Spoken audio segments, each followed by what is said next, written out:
wasn't by any means a natural.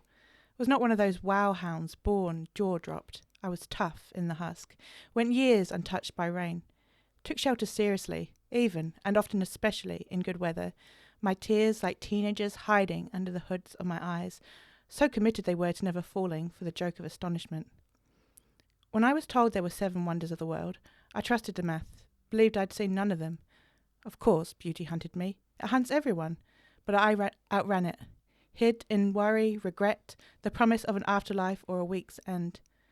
Then one day, in a red velvet theatre in New Orleans, I watched Maya Angelou walk on stage, 17 slow steps to the mic. She took a breath before speaking, and I could hear God being born in that breath. My every pore reached out like a hand, pointing to the first unsinkable lotus in the bayou of the universe. I'd never felt anything like it. Searched the encyclopedia for the feeling's name when I got home. Goosebumps. Afterward, I thought, I can do this. Started training morning to night, crowbar swinging like a pendulum at the wall of my chest, tore the caution tape off my life and let everything touch it. Allen Iverson on the television in his first season with the Sixers, crossover sharp as a V of sparrows, flying through the paint like Michelangelo's brush. 333 goosebumps. My baby sister, sober for the first time in 13 years, calling to tell me she just noticed our mother's eyes are green. 505 goosebumps. One day, my friend scored tickets to a Prince concert, tiny venue. I was right behind the sound booth. Prince's entire band that evening, women. At the end of the show, the sound person turned around and whispered, "He didn't play one song on his set list the whole night." I live on stages. I know what it is to scratch a plan, but not the whole trip, and still arrive to your destination 200 years before your time. 421. Artists formerly known as Goosebumps. But that's just the fancy stuff. Some of them came from simple facts. It rains diamonds on Jupiter. 189 goosebumps. Blood donors in Sweden receive a thank you message when their blood is used.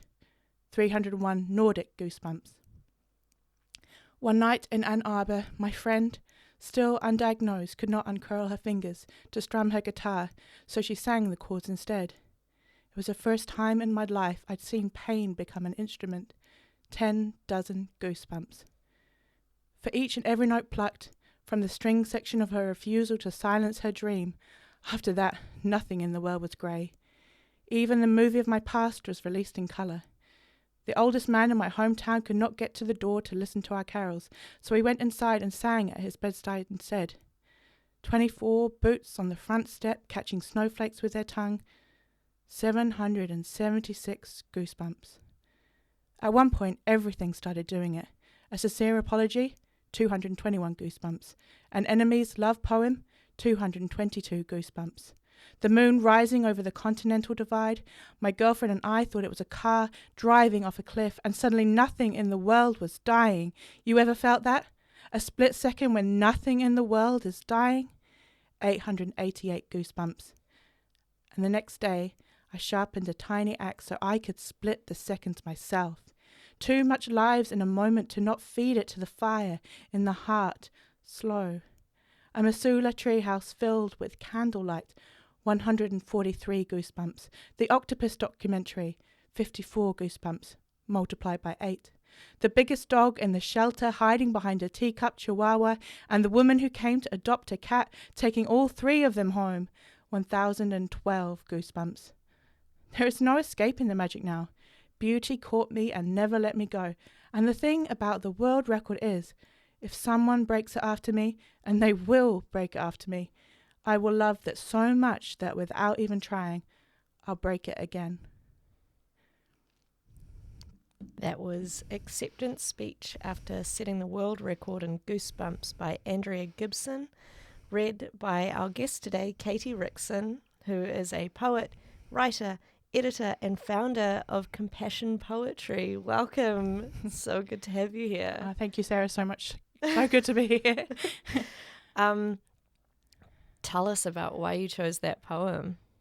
I just love everything about Andrea Gibson's poetry, but there's just so much magic and wonder and beauty in it, and I think so often we can like just lose our childlike curiosity, and we can forget that the world is extraordinary, and that the seven wonders of the world are extraordinary, but so is seeing your sister realize the color of her mum's eyes, and it's just I feel really moved just being able to read it out loud like that. Yeah, it's, I mean, like, I've heard the poem before, and it's so nice to hear it like fresh, you know, and hear someone else read it. And I think it's really interesting what you said about the childlike curiosity, because there is something a little bit like there's, I don't know, we call it childlike, but it shouldn't be reserved for children, right? But calling it childlike almost sort of like attaches a level. There's like a shame associated with like being childlike as an adult. I don't know how is, I'm going to jump straight into it. How has poetry helped you sort of like unpack that for yourself? I'd like to give it an example of. Yeah, please do. So I went to see my counsellor last Monday. Yeah. And I said, ever since I broke my foot, I've been having this feeling that nothing is extraordinary, that nobody's ever done anything amazing, and the world's really kind of dull at the moment. Yeah, there's something very mundane about having an injury, right? Yeah. And I just felt like my walls, like my horizons were really small. And she said that I think the natives of in America, how they if somebody's sad, they ask, oh, when did you last dance, or when did you last sing? And and there's definitely something about, I guess, the cultures that we live in, you and I inhabit, that is kind of like, if you're not working, you aren't a good member of our society. Whereas there's something like really valuable about being able to have fun, right? Yeah. And that's kind of part of what seeing beauty is. It's like seeing fun in the world, right? Yeah. And I can see why having an injury would feel like nothing's particularly fun. But you got your cast off. Yeah. When did you get your cast off? It's about 2 or 3 weeks ago now. Yeah. How's it been since? It's been good. It's been good to be able to drive again. And it's kind of hard to be dependent on someone all the time for everything. I think illness kind of does that. It forces you to ask for help and not be so proud of. Which is part of what compassion poetry is about. Can you tell us a little bit about compassion poetry and what maybe start with like what the philosophy, what the kaupapa behind it is.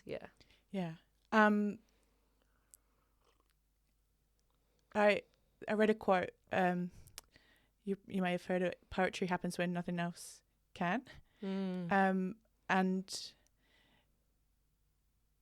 it helped me make sense of my experiences.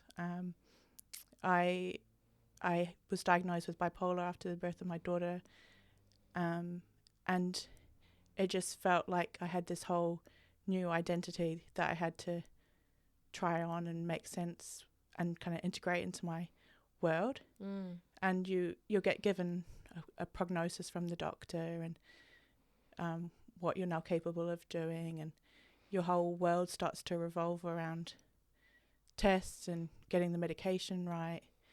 And I just felt there was a real sense of me trying to reclaim myself and make sense of what my experiences mean to me.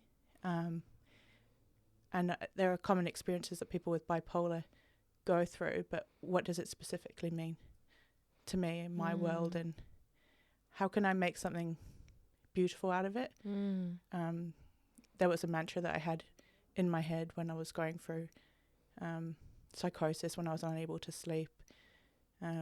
Something beautiful will come from this. And even when I was in that worst moment, I knew that I had to make something of it. I had to create. Yeah. Yeah, that connection between having hope, seeing beauty, and feeling the need to create as well. Yeah. So compassion poetry, is it what is it? What, like, if people were like, I'm going to look up compassion poetry, what will they find? You'll find a collection of poems and a collection of essays. Last year I wrote a series of essays called Bipolar and.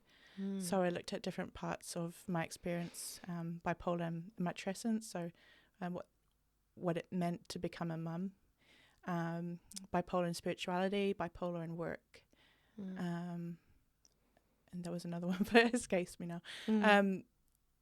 And I've got a couple of sympathy cards there that people can buy.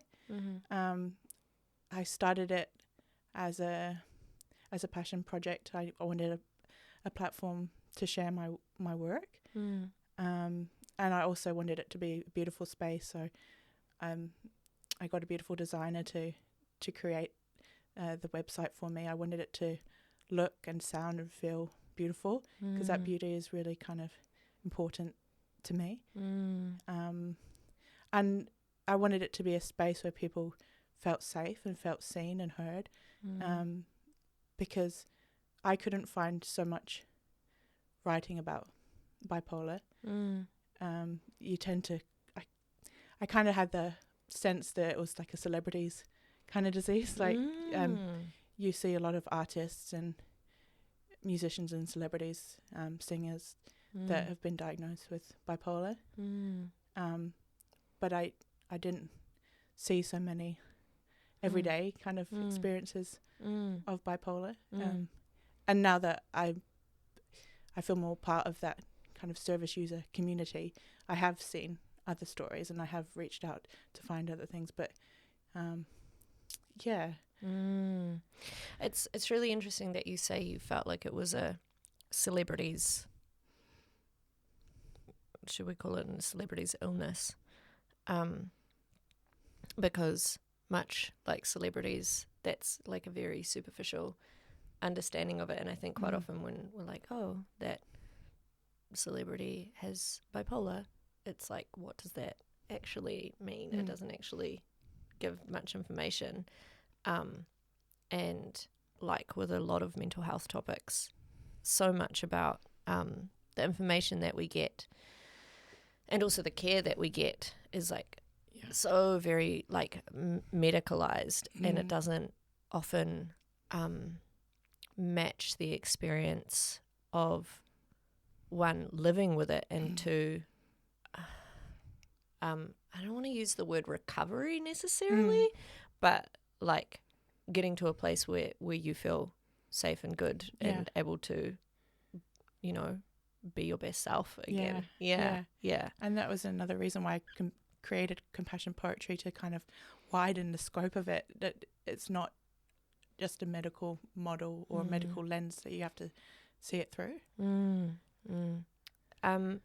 So can you, if you want to, share with us a little bit more about what that diagnosis was like for you? Like you say, it was after the birth of your daughter? So after the birth of my daughter, I went through a manic phase, which went into full-blown psychosis. And I can't remember if it was before I went to hospital or after. I think it was before I went to hospital that I got diagnosed with bipolar. So my baby, well, she was 3 months old, maybe even a bit younger. So you're going through these huge changes. You're going through sleep deprivation. And the strange thing is that I kind of prepared myself to go through postpartum depression. I thought that was what was going to happen. But it was almost like the opposite. Like I felt so capable and so energetic. I thought, oh, I'm meant to be a mum. I was doing things. And I was getting up at 6 o'clock in the morning and making a full breakfast for me and hubby, and which was totally out of the ordinary, cleaning the house at 3 o'clock in the morning and having loads of great ideas. I felt really inspired and creative. And so when I went to the doctor, and we did it's called an Edinburgh scale, which is a questionnaire. But I was thinking, I'm not depressed. That's not what it is. And the thing with mania is that you start to lose kind of insight, and you start to think that it's everybody else's problem. So it was quite a process. I went into the crisis team at my GP, and then I went into respite care, and then after that, I think that was when I was diagnosed. Was it challenging to get the support that you needed through? Because I imagine the first doctor you saw was your GP. That was the other thing. I didn't have a solid GP at that time. Yeah. So I'd recommend to anybody that's pregnant to make sure that they've got a GP relationship before. Yeah. Yeah. So I saw a couple of different people, and I guess I didn't get immediate rapport with them. I thought that when the doctors brought it up that they were blowing it out of proportion, and I didn't really answer your question. No, you did, because I asked if you felt like you could get the support that you needed, and you said that the initial relationship with the GPs the relationship wasn't really there, and that initial step might have been sort of quite challenging for you, because like you didn't necessarily trust them as much as you could have, and they probably didn't really know how to communicate with you properly yet either, because that relationship wasn't there. I ask just because I haven't really talked about this much before, but I've experienced like hypomanic episodes, and my GP just had no idea how to deal with it. She was like, I don't really know what support we can give you. Like, here's some brochures. And I was like, cool. Great. So it sounds like you managed to access more support afterwards. Yeah. Though, like once. I think once I saw the crisis team, it's kind of, it's strange to say, but because I was so bad, I was able to get the support. And I felt like, why do you have to cross such a threshold to be able to get the support you need? And then the first year after Zoe was born, there was quite a lot of wraparound support. I was able to access a lot of different services. But yeah, it's funny when you're so vulnerable after giving birth. You shouldn't have to push and advocate for yourself so much. Yeah. Had you been, I mean, you were a writer. You're a writer by trade. You're trained in I'm going to say writing. I mean, you did drama, and what was your other? Yeah, so it's called writing studies. Yeah, writing studies. Yeah. Great. But was poetry always one type of writing that you accessed? Yeah, is that always something you've done? I've always loved writing poetry. I've always just liked the kind of immediacy of it, and feeling like it doesn't have to be long. And it's always come to me in periods of distress, and being able to just formulate your thoughts really quickly. I've always liked rhymes, because I like the kind of structure of them. I like the kind of safety thing, and I listen to lots of lullabies, and I like the security of them and the certainty of them. Yeah. I think the fact that we have lullabies and like nursery rhymes for children really speaks to the fact that like liking rhyme and liking language patterns is like inherent to the way that we communicate with each other and also soothe ourselves as well. Like that's not just something that you enjoy, but everybody enjoys that to some extent. That's really interesting. Do you use a lot of sound play in your writing? Like, do you use a lot of rhyme and that kind of thing? I enjoy rhyme, and I enjoy alliteration, and the kind of surprise of sounds as well. It's interesting that you say that there's a real immediacy about that, because I'd say that when I write, I usually write, even though I'm a spoken word poet, I usually write visually in the first instance. Like I think more about images first, and then I come back and think about, okay, how can I make this sound good? Do you find that when you write, that sort of immediacy that's granted to you through writing your ideas down in a poem comes initially through things like rhyme? Like once you start a rhyme, you can kind of get into that like flow, if that makes sense? Yeah, I like the scaffolding of rhyme and the challenge of rhyme. Because it is kind of like a challenge, but that's like a motivator as well, right? You're like, this line needs to sound this way, so I need to find something to fill it. One of the things that we did in writing studies at uni was having these prompts and these limits. So having to write it in a certain form or a certain way. And I really liked how that kind of made me feel more creative rather than less so. I didn't feel like it was a restrictive thing. It was, because if somebody just throws it out there, write a poem, and you kind of get stuck because there's so many different avenues that you can go down, but learning to write in different forms. Trying to remember what the name of one of the forms was. It begins with S, I think. So many poetry forms, I'm not sure.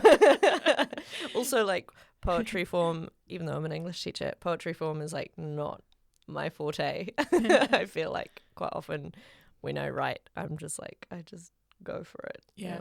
Think about a form later. But I totally recognize that whole idea of form and restriction growing creativity rather than restricting it. Because I find the same with students, obviously. Like, put a blank page in front of a student and they won't write anything most of the time. They'll just be like, oh, God, I don't know what to do. Like, sort of tyranny of choice sort of thing. Like, I could do anything, so I won't do anything at all. And once you're like, this is the structure, it just blossoms out of it. Yeah. And I also find it quite therapeutic. Like, if I've got a challenge in my life, often I'll write a poem and then I'll find the answer in the poem. Nice. Yeah. And as you said earlier, obviously there's a connection between that and your bipolar diagnosis, that you lent on poetry as a way to find beauty and also compassion for yourself during that time. What was writing like for you in that time after your daughter was born? So there's a symptom or an experience called hypergraphia, and that's it can either manifest in a compulsion to write or compulsion to draw. And I had to take paper with me everywhere I went. I even remember writing in the bath at the psych ward of the hospital, and it was always handwritten. Always handwritten, And looking back, my handwriting was really kind of messy. It was frantic, and it was a way of kind of grounding me and saying, well, I'm still here. And I remember one time at the respite facility, and the psychiatrist came and talked to me, but I had my pen and paper there, and she asked me, can you answer me without referring to that. And in a way, in hindsight, I feel like that was a little bit cruel, because that was my safety net at that time. Yeah. And how did you feel in the moment when she asked you for that? I could understand where it was coming from, because I used to write like plays and I would want to perform it to them. Or I'd write something and be like, oh, this is what I've written. And yeah, it was, but it's like, don't take this away from me. Everything else has been taken away from me. Yeah. And I mean, in a way, that need to create, again, is like this innate way of humans just generally being like, I am here. Yeah. You know? Yeah. That's literally what creation is. For us. It's just us being like, yo, I exist. Yeah. And if we like look like anthropologically back at like human civilizations, that's what it sort of boils down to. We're like, oh, they were there. Yeah. And so in a time of distress, having stress, oh my gosh, biological or psychological, is an organism's Siri. response to a stressor such as an environmental condition. Should I keep going?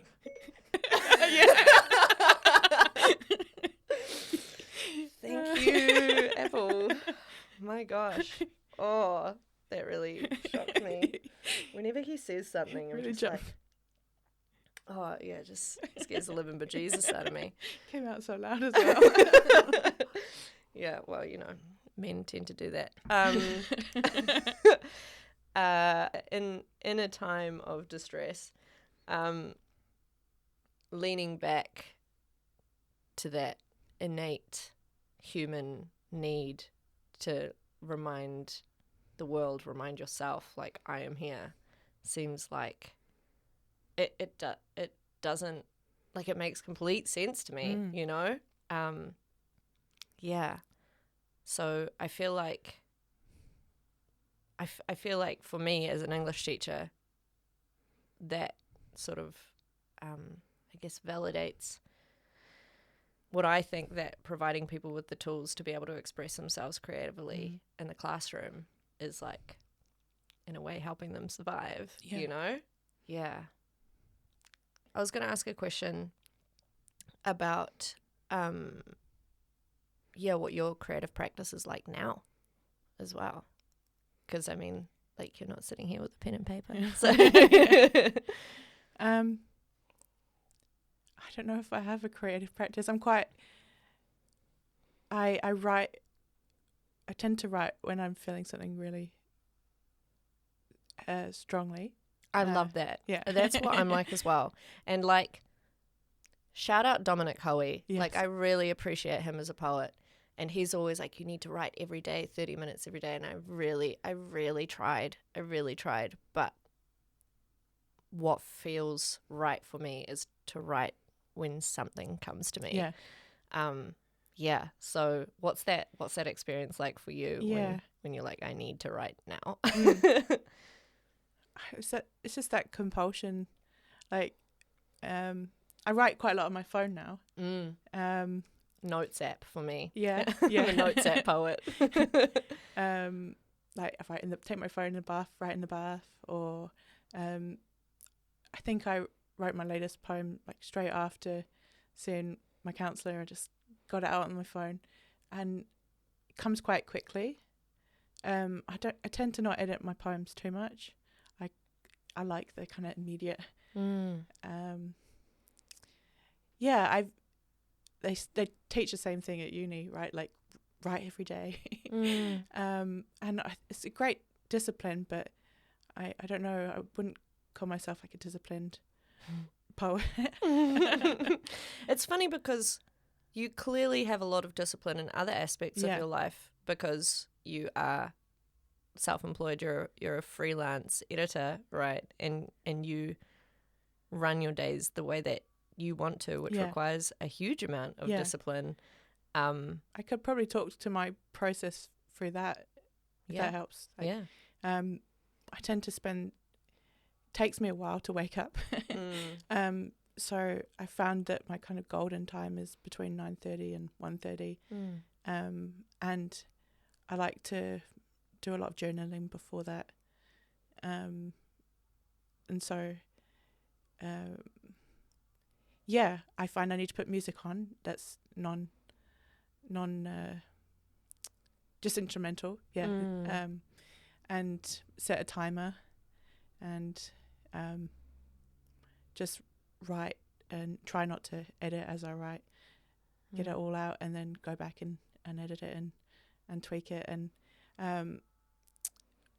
I realized that I'm not fantastic at editing my own work, especially with the copywriting. So I've got a subcontractor, and she's great at all the other things. Like I can notice mistakes in other people's work and ways to kind of refine and enhance it. But that sped up my writing process so much when I realized I don't have to pick up all the grammar stuff, because grammar is still something that I find quite hard. But realizing that you could still be a good writer and not be amazing at grammar. Yeah, 100%. And I think it's interesting because you're like, oh, I subcontract that, and like 100% that's what you do. But like that's collaboration. Yeah. Yeah. And I think there's this view, and I'm fully guilty of it because I think I'm like this myself as a poet, that poetry is like a solitary activity. But there is like a real beauty with giving your work to someone else and being like, fresh eyes, show me what you got. It's so good to be able to workshop different pieces and 100%. Do you have other poets who you do share your work with, or is it more of like a thing for yourself at the moment?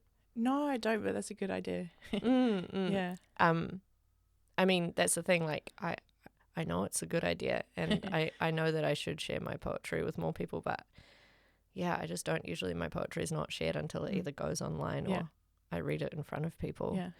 I used to have a friend with whom I share a birthday, shout out Rickson, who I shared my poetry with, but he moved to Japan and things got a lot more challenging in that way. But yeah, most of the time I just write for myself and it doesn't really get shared until then.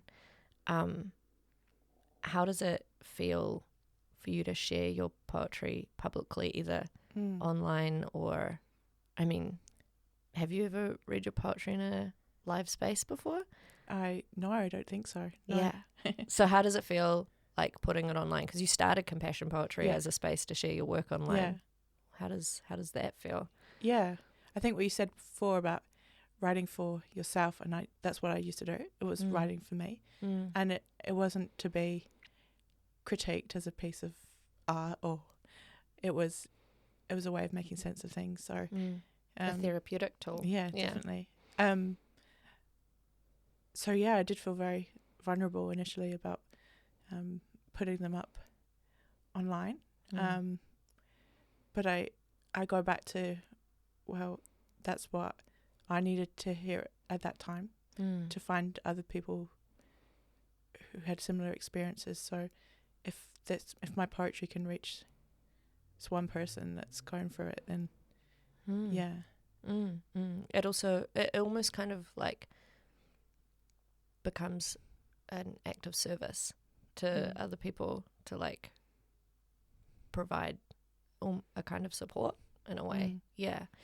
And also encourages other people to use that tool, that therapeutic tool, for themselves as well. Like when you see someone's writing about an experience that you have experienced as well, you realize like, oh, like I can write about that. Like that's allowed. Which is extremely valuable.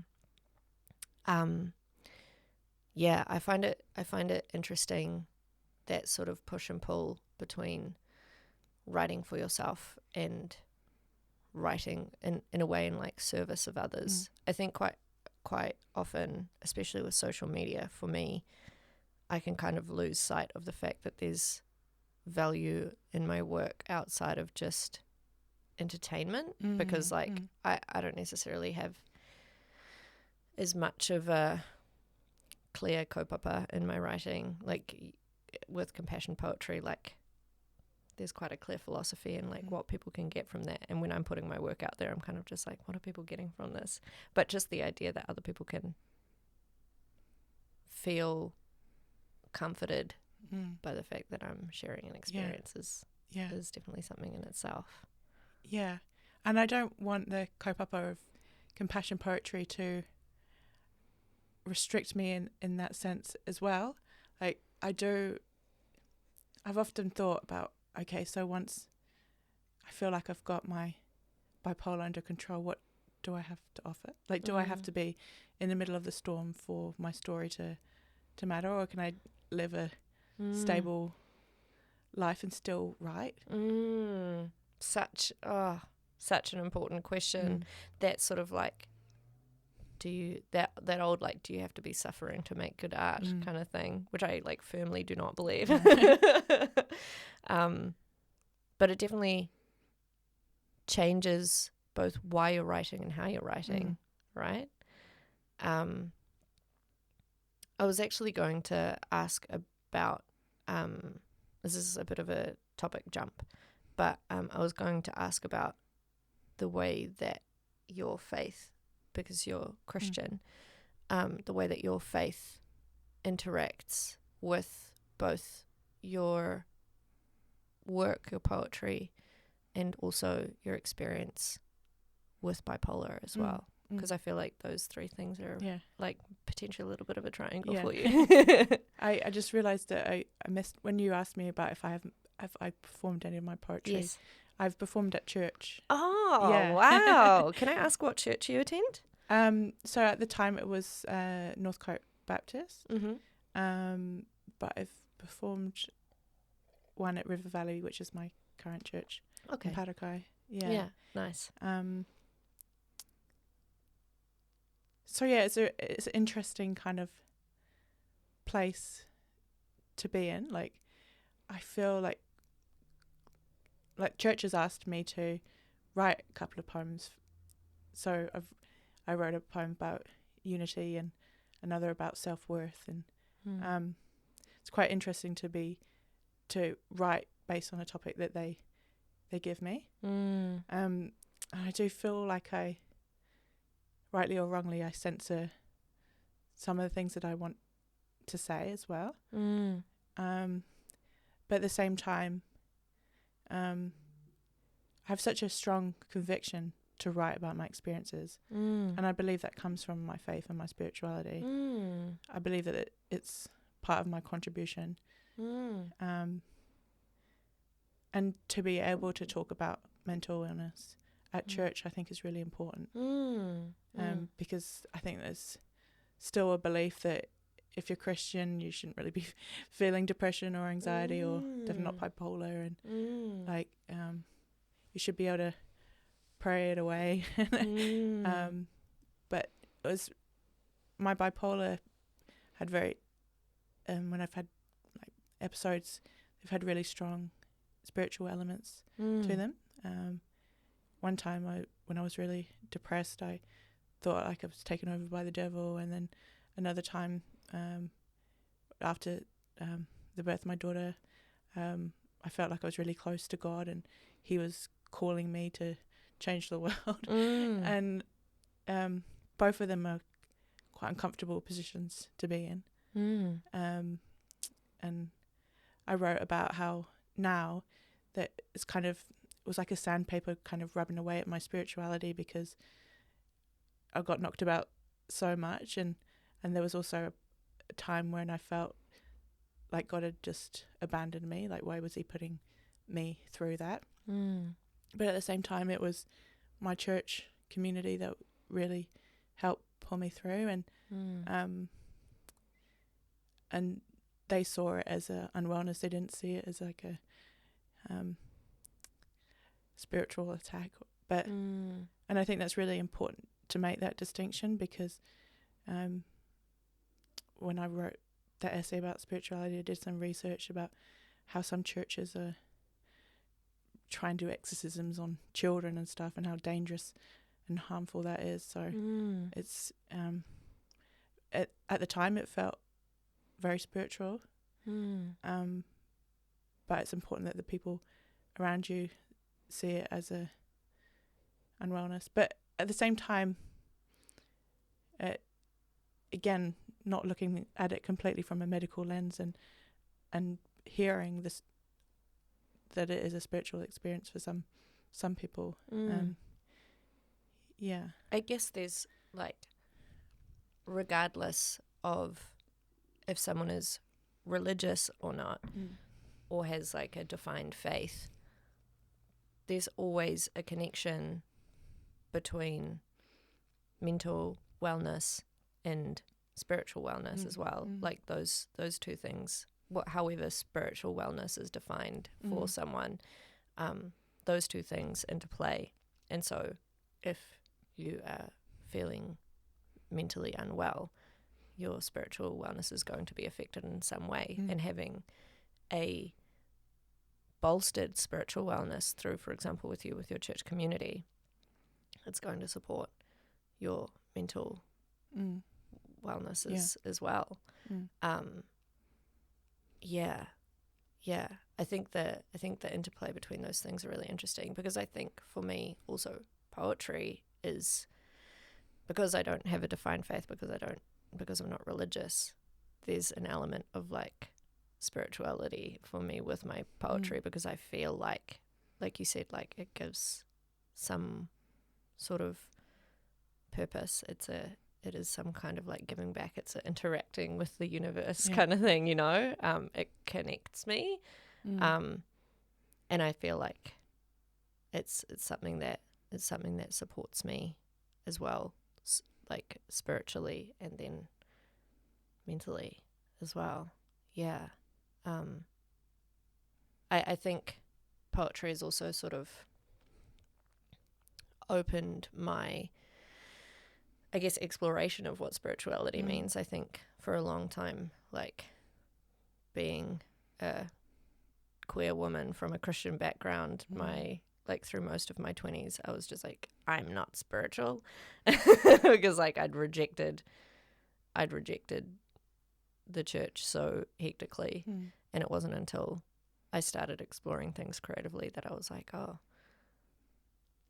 maybe there is like a part of me which can access a spirituality that's mine, that's safe for me, that gives something, that does something positive for me as well. Yeah. Do you explore apart from poems that are specifically for a church space, do you explore your spirituality in your poetry? I think when I write poems about, like we were talking earlier about what's the point, I think, I sometimes use it to kind of pull me back from the brink. I don't specifically, I don't know. Maybe not in a like religious sense, but more of that kind of like, what's the point? Which is sort of the crux of like, I don't know. I'm not an expert in this, but for me at least, like that's kind of like the question that sparks spirituality of like, what is the point? Right? Like it's the connection that you have to everything. Yeah. I was going to ask you about performance, because we mentioned your performance at the church. I find it really interesting that you've had limited experience performing your poetry, because like from how you read that poem before, like great speaker, and also you have a theatre background, and currently also engage with theatre activities outside of your work. Would you ever want to perform your poetry in a live space? Yeah. I keep on thinking of instances where I have performed my poetry live now. I guess when you asked that question, I was thinking of the kind of poetry slams that we talked about competitive, before. Competitive. And yeah, I would love to give it a go. Before we went on, we were talking about imposter syndrome and how much do I belong to the poetry community, if there is such a thing as a poetry community. And I feel like I just straddle lots of different worlds, but I wonder how much I fully belong to any of them. Although I think that kind of sets me up for a lot of stress, like the desire to reconcile the different parts of me. But I don't know if that's even achievable. And so I guess, the imposter syndrome of, I'm not a proper poet. And but we talked about, like, if you write poetry, you're a poet. And I don't know what the threshold would have to be for me to feel comfortable. But also just not even just comfortable, but the threshold. What's the threshold for becoming a poet and not questioning yourself? You know,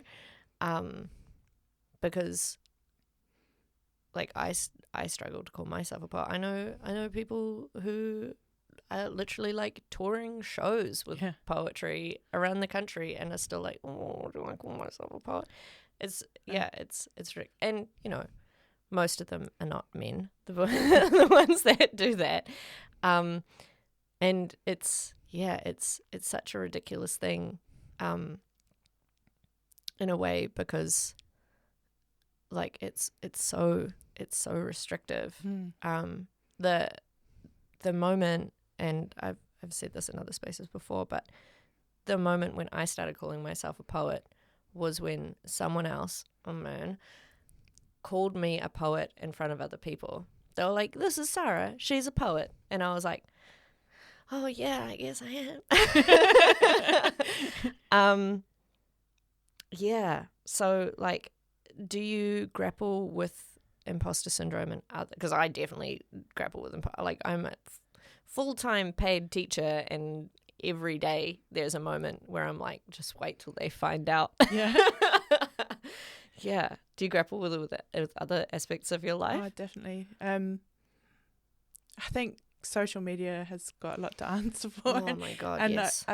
Now I'm trying to be more active on LinkedIn as well. And you just compare people that are 10 years, 15 years down the track from you, and you do yourself a huge disservice by doing that. But it's so I think it's so much built into human nature that you want to see where you are in the hierarchy of things. And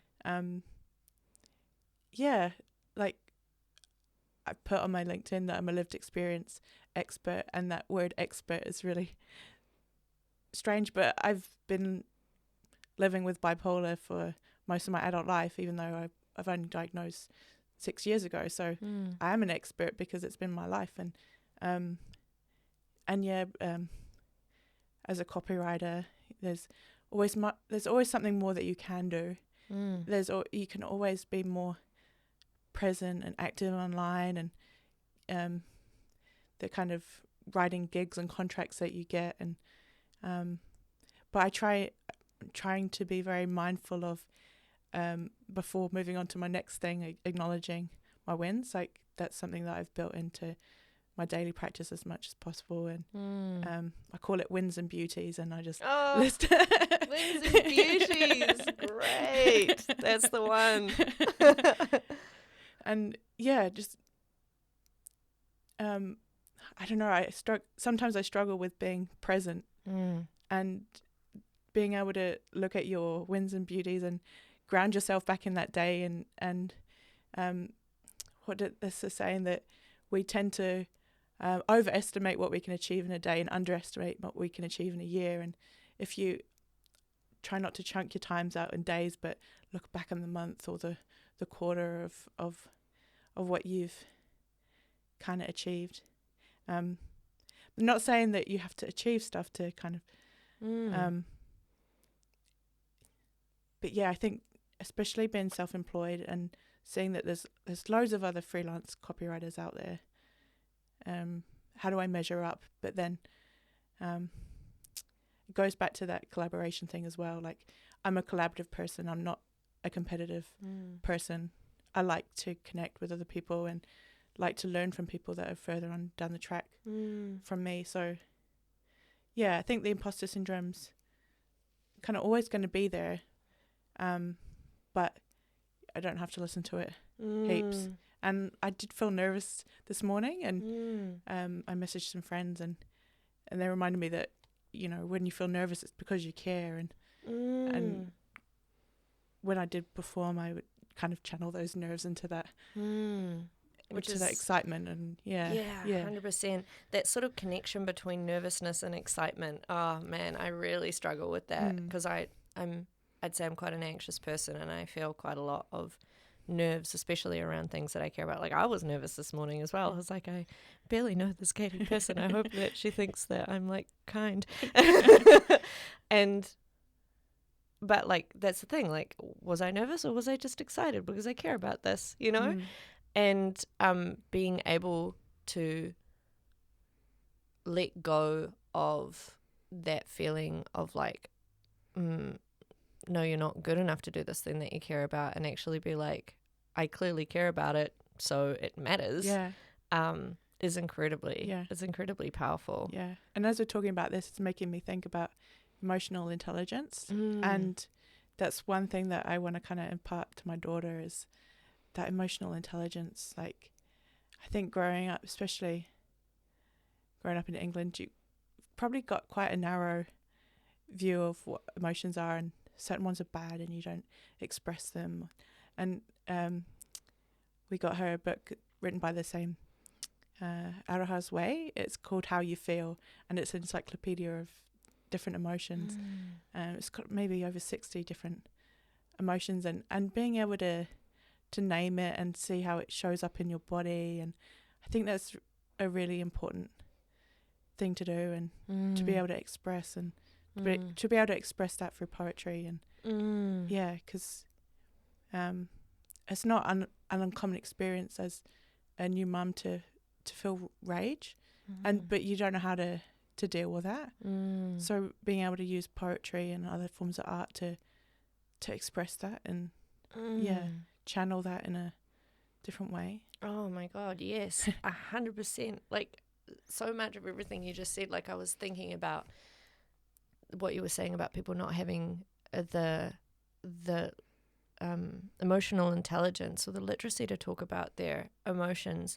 I think is also so connected to this idea of like feeling like you have to achieve and everything like that. Like, emotions aren't productive. I mean, like, they're creative, but they're not like, if you are a worker, your emotions are not important. And so coming from a Western background makes you so illiterate in emotion, and giving your daughter the tools to be able to express that, explore that, express that, feel it, gives her such a like wealth of tools to be able to engage with the world in a new way, and in ways that will support her. I'm going to use survival very liberally here, but like survival in the world to make her feel safe as she's growing up, so that when she's faced with rage, that she has ways of being like, I know what this is. I know what it is, like, you know, what that means for me in this moment, and what I can do with that as well. And I think especially as like rage is such a good example, because like especially as women, like we don't recognize anger in ourselves, and when we're faced with it, we don't know what to do with it.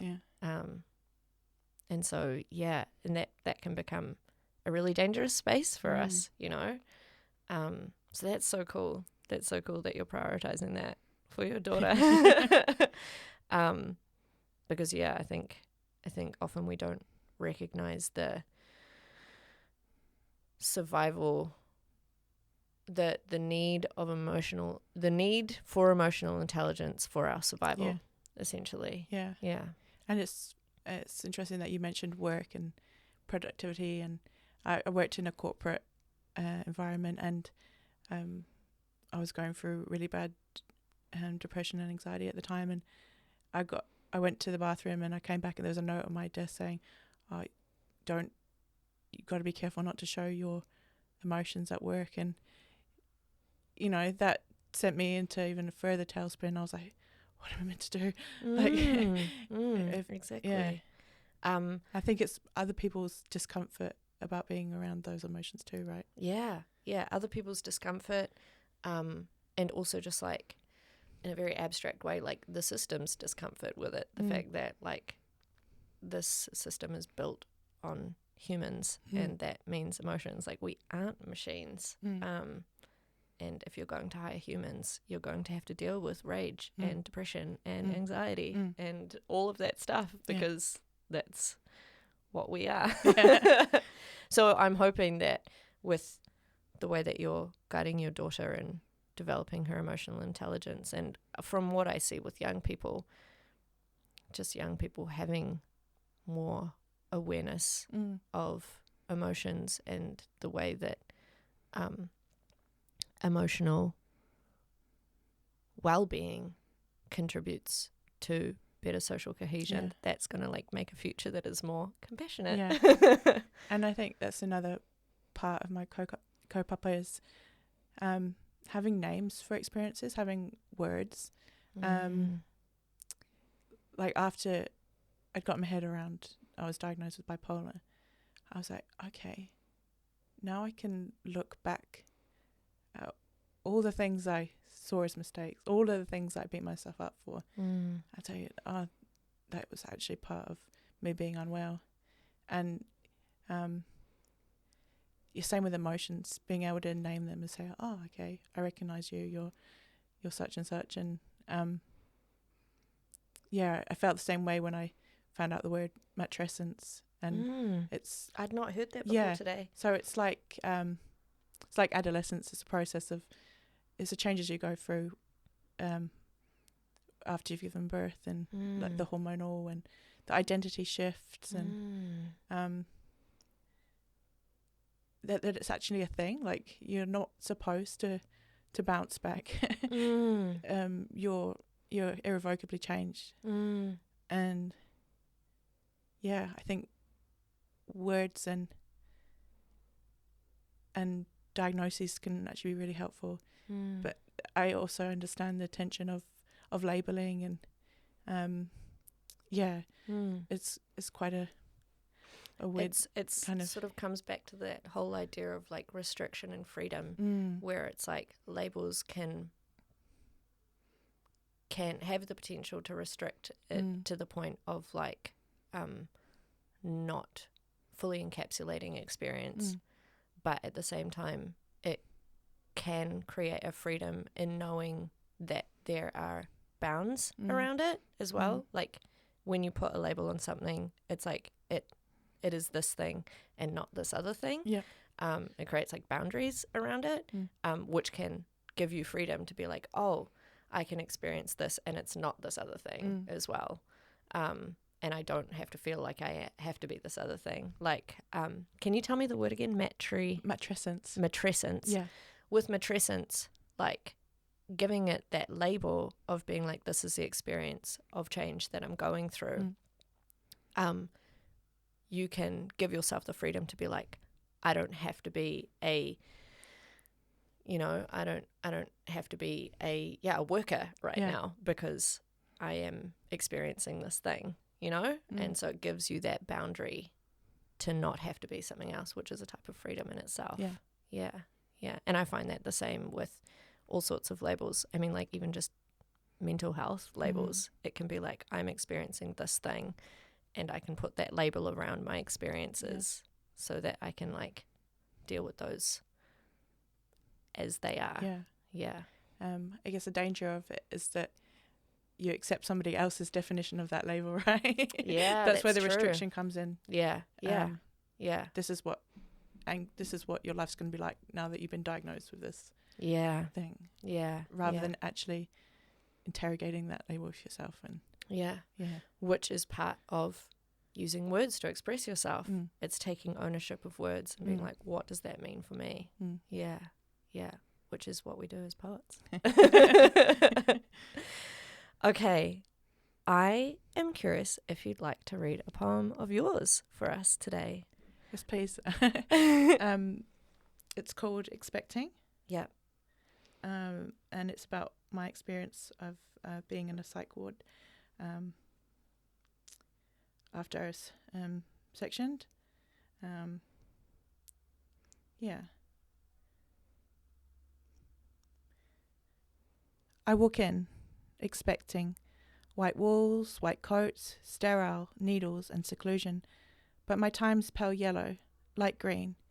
I expect to feel bored and broken, but there's dancing, gossiping, baking and singing. Except not enough cigarette breaks, which makes people pace and yell and bash on doors. The nurses behind glass, behind computers say, not yet. No Satan or smoker, so no fresh air for me, or access to the gym. What I am is a mum though, a lactating mum though, a 3-month-old mum though. I express my breasts into plastic containers and place in the shared freezer, laboured milk carefully labelled with a date and the time. My poetry bothers me. I bring pen and paper into the blue tiled tub that sits solidly, a centre. I write myself elsewhere. The food is okay, and those that are allowed to leave return with pies and crisps. We bake chocolate together and drink cups of Milo before bed. The nurse brings a guitar and some fruitcake and my meds. We repeat as required, repeat as required. My sleep is artificial, and I wake up with a metallic taste in my mouth, pie and bubbly, oh so bubbly, too bubbly. My baby comes to visit me around 3 p.m. each day. I hold her, agitated and unmaternal, won't let her latch, can't let her latch, not yet. I'm allowed to leave to attend graduation, swap sweat-soaked trackies for silky gown and pink fur-lined hood. A soul-shaking girl plucks my hair, paints my face, kisses my cheek, wishes me luck. The speecher on stage, speeches on empathy. I have to go back, so I push on the intercom and say, damn, this is counterintuitive, but could you let me in? And when I'm allowed to leave, for good, I cry over spilt milk, a sunny day, a hot car, a decent journey. In seconds, my distracted freedom wastes those solitary hours, and those labelled containers roll and roll and roll and roll and defrost. Ruined. I forgot the fucking milk.